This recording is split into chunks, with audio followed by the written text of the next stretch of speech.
Post-date observations. As an Uber driver, I see a lot. One experience that sticks is when I picked up a girl from a local restaurant. She ordered a ride home but lived only a few houses around the corner. When I saw the distance, I knew something was up. Watching them say goodbye, I noticed he was much shorter than she was, and she gave a half-hearted attempt at a hug. So when she got in the car, I asked how the date went, and within one sentence she must have said he was nice like 3 times. She then said she didn't want him to know how close to the restaurant she lived. So she got an Uber to make it seem like she was going a bit of a distance, even though she could walk to the place in under a minute. That one little awkward hug and short exchange we had was enough to tell me everything about how that date went. Story 1. My friend was asked by a date, very early into said date, "Are you on your period?" I have this strange talent where I can always smell when a girl is on her period. She picked up her bag and left immediately. Story 2. Reading through the comments reminded me of this. When I was a graduate student, I was a regular at a cafe near my home. Down the street from the cafe were a few retail shops behind glass windows. I used to walk by them on the way to the cafe. One shop wasn't particularly busy, and as I walked by, I would always make eye contact with the girl who worked in the shop and give her a smile. One day, she came into the coffee shop. It was busy, so I invited her to sit with me. We talked a bit, exchanged names, and had a nice time for the 10 or 15 minutes we sat together. A few days later, she saw me walking by her shop, and she came out to give me her number. I called her that evening, and we talked on the phone for hours. I kept trying to get off the phone, but she was a great conversationalist and kept the conversation going. It was fun. I don't think I had ever spent so much time on the phone. Before we finally hung up, we arranged to go on our first date. Friday night, I picked her up at work.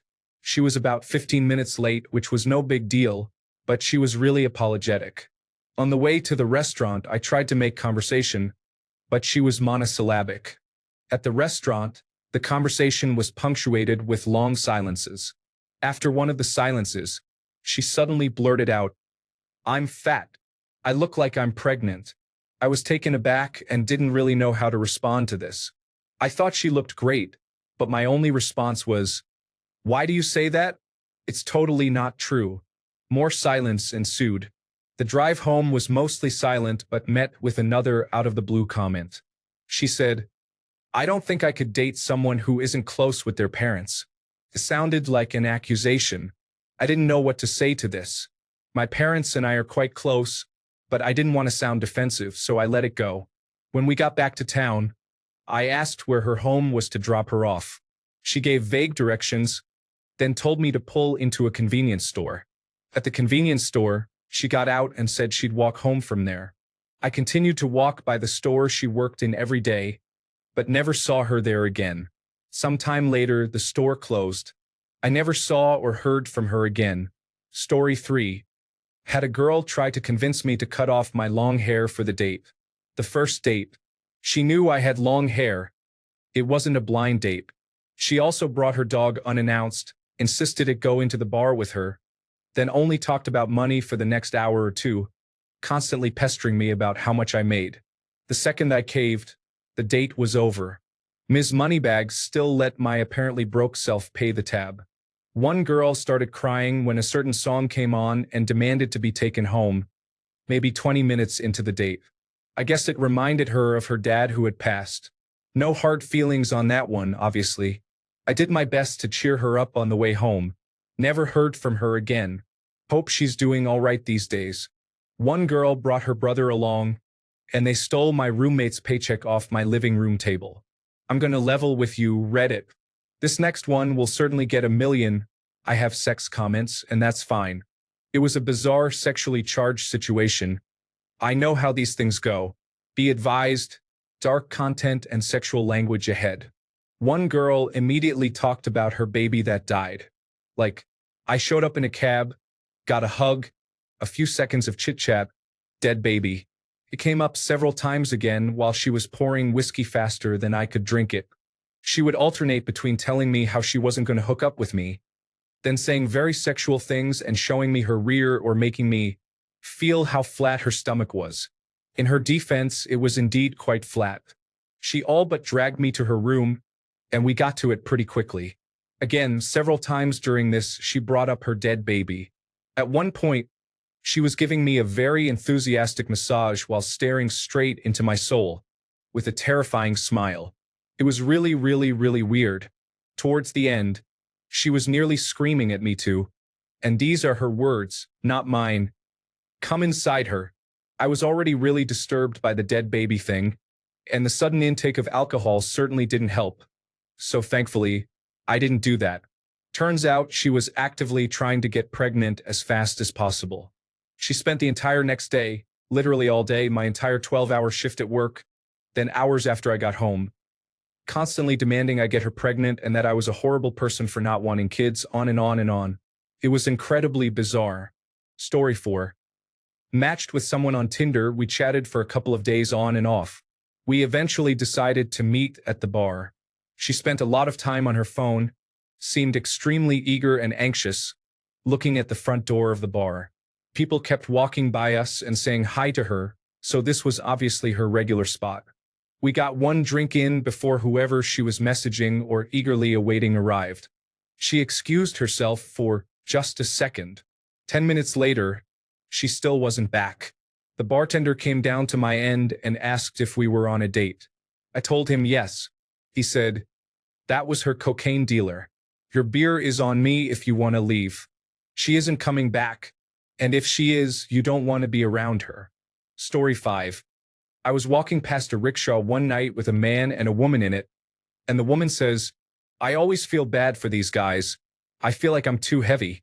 And instead of reassuring her, the man says, "Oh, don't even worry about it. These guys could carry a moose." I think he knew as soon as it left his mouth that he wasn't getting anywhere on that date. Story 6. This happened while I was working at a bar. A girl came in alone, in her 20s, dressed nicely, with nice hair and makeup. You could tell she had gone the extra mile. She ordered and waited for her date at the bar, looking nervous. Then a guy strode in through the door wearing a full gray tracksuit, looking like he just got out of bed, and boldly exclaimed, "You all right, love?" I wish I could describe the look on her face. It was over before it started. Truly something those who enjoy watching awkward moments would be proud of. Lucky for me, they took a table in front of the bar so I could watch how it all went down. She was already somewhere else, and her bathroom breaks became longer and more frequent. Each drink the guy had took years off his age and increased the ferocity of his hand gestures.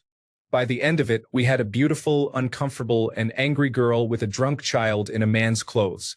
Long story short, I don't think there was a second date. Perks of working at a bar, you see this sort of stuff all the time. Story 7. I have a female relative who has started dating a guy. He is driving her home and is talking on his phone. He is having a terrible fight with his ex. Apparently, at some point, he loses his mind and tries to kill himself by ramming the car, with my relative still in it, into a telephone pole. He missed and put the car into a ditch. They both lived. She married him 4 months later. Big surprise, he was an abusive psychopath. It lasted less than a year. Story 8. I was in Maui for vacation and walked over to eat at a restaurant near my hotel. I sat next to this couple who were just sitting down as well, and they had some light small talk and ordered drinks and food. He pulls out his phone and records a Snapchat video of her saying, "This is my friend from Utah." And it all seemed like they were hitting it off. Then it got weird. He appeared to lose his ability to strike up any conversation. He kept rewatching the video he just took with his voice shouting the same line over and over and ignoring her at the table with him. She kept trying to talk to him and keep things going, but he just wasn't responsive or talking and just kept watching his own video with her in it. For about 45 minutes, this goes on and then they get up and leave. I happen to leave within 5 minutes of them, and I walk out of the place and I see him aggressively making out with her, to the point where I thought his tongue was going to hit her stomach. It was so weird. Story 9. She was really superficial and vapid. She gave a list of what a real man has to have in order to be with her. The list included having a Mercedes or BMW, wearing a Rolex, owning a suit, owning their own home, having a condo in the city for weekend fun, owning a boat, having an inheritance, and not being more than 2 years older than her. I was laughing in her face because she was an 18-year-old freshman in college and believed this was a prerequisite to date her.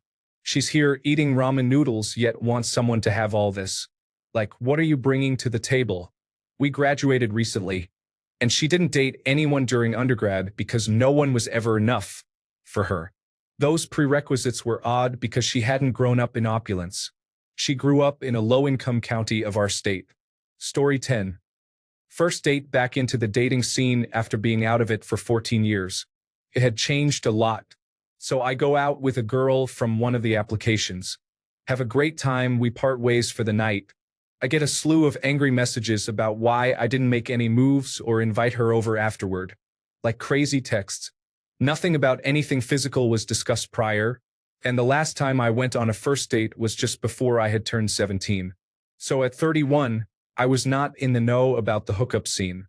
Her reaction to nothing physical was insane, way over the top. Story 11. My favorite one was when I picked up this girl.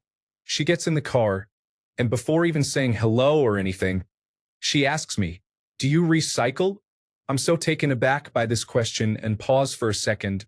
Of course, who doesn't recycle? And she just says, "We're not gonna get along." I should have kicked her out of the car. Story 12. Good date. Having fun. Good conversation. Enjoying the nice spring weather on the porch of a Mexican restaurant. We have just asked for the check, and then a woman shows up and throws her keys at his face. He pretends it didn't happen. Comes out pretty quickly that this was his girlfriend. They get into a proper fight in the parking lot, and the police show up. I can't leave because my card is inside with the server, and it's taking forever. Story 13. Blind date. The girl was really hot, but 1. She has anger issues. She is currently on probation for assault. Her ex-boyfriend is in prison. She lives 2.5 hours from me. Story 14. Oh, I got one. Met a girl on Tinder, chatted for a couple of weeks. She comes over to my house to hang out and watch a movie. We smoke a little bit and decide to find a horror movie neither of us had seen. We chose Maniac with Elijah Wood in it. So we get all settled in, turn it on, and the first scene of the movie is Elijah meeting a girl online, her going to his place, and him murdering her. There was not a second date. Story 15. I met a girl on an airplane and got her number. She was attending school and I was interning. We met a few weeks afterward for dinner. We met at the restaurant and tried to go for a hug. She was anxious, and I could see it on her face, and kind of returned the hug. Weird. Not long after we sat down, she told me she was sexually assaulted by a member of her dance team. She reported him, he was expelled from school, and he was threatening her life via text. Came out that he assaulted other women too, so she spoke first. She was freaked out all dinner and had her eyes staring at the door, scared he would enter any second. The conversation was pretty difficult to get going, especially because she was warning me he might actually show up. When she was ready to go, I escorted her in an Uber to her dorm. We waited for some of the other guys from the dance team to watch out for her the rest of the night. To be fair, her first date was probably way worse than mine. Story 16. Back when I was single, my friend's wife set me up with a woman she worked with and said she was cute. She wasn't. She spent the whole date talking about how she hadn't had sex for 17 years and that she had only had sex with her college boyfriend. There was zero interest on my part, so I chose not to pick up on the hints. It was our only date. Story 17. My wife and I were out on our usual Friday night dinner date when a couple a few years younger than us were seated at a table nearby. We watched as the night progressed and the girl became less and less interested because the guy wouldn't stop talking about himself. We both felt sorry for the poor girl. It had to have been a first date and most likely his last with her. Story 18. Went to pick her up. Pulled up to the house and walked to the door. Rang the doorbell. Nothing. Rang the doorbell again. Nothing. Texted her saying I was there. I don't see you. Turns out her parents were divorced, and she was staying at another parent's house that night. She didn't mention anything about that before, so I drove 45 minutes to her other parent's house. Did she apologize? Nope. Took her bowling. Apparently, you're supposed to go a little easy to make it more enjoyable for both people. I didn't know that. After bowling, we just kind of drove around. Asked if she was hungry. Nope. Asked if she wanted to see a movie. Nope. Just took her home. Edit. Love how many people latched onto the bowling thing. Story 19. Wow, there has been a lot of reaction to this. I'm not going to respond to everyone individually, but I will include an epilogue at the end since I feel like I need to defend a few things. The girl was not the same person in her pictures. She looked a little similar but at least 50 pounds heavier. That's not what I mean by not being the same person, though. I'm convinced she had a hot sister or cousin and used that girl's pictures for her profile.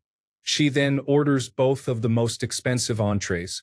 I try to make conversation, but she barely speaks, giving one-word responses in between shoveling food into her face.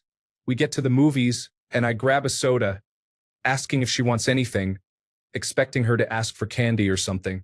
She says she's starving and orders nachos, a pretzel, and a hot dog, acting like she's really doing me a favor by saying that I can use her theater rewards card.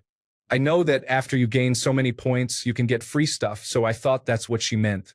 But no, she just took all the points for all the things I just bought at concessions. Then she loudly eats throughout the movie.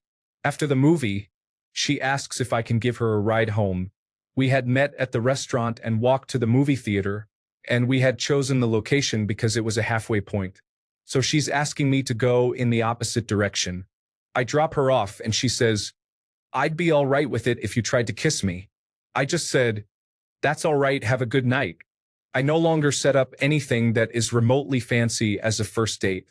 It's always coffee or a drink at a bar, which has limited some of the people who are willing to agree to a first date. But that's a price I'm willing to pay. Epilogue. First, I'm not a pushover. I suggested the date and the restaurant, and I believe that if you're the one who sets it up, you cover the bill. I'm perfectly fine with paying for the night if you're interesting. Second, this wasn't a Red Robin, it wasn't the type of place where you just get separate checks. Also, that's why it would have been inappropriate to up and leave. Third, I didn't say dinner dates are the fanciest thing. I said I don't do anything remotely fancy anymore. And if you don't think dinner is even remotely fancy, you're eating at the wrong restaurants. Fourth, I already bought the movie tickets and I wanted to see it. Fifth, I was mostly amused and in shock the entire night. I didn't actually feel annoyed until the end because I was trying to leave, and then she asked for a ride home, which consisted of another 45 minutes of awkward silence because she was boring. I'm supposed to be the boring one,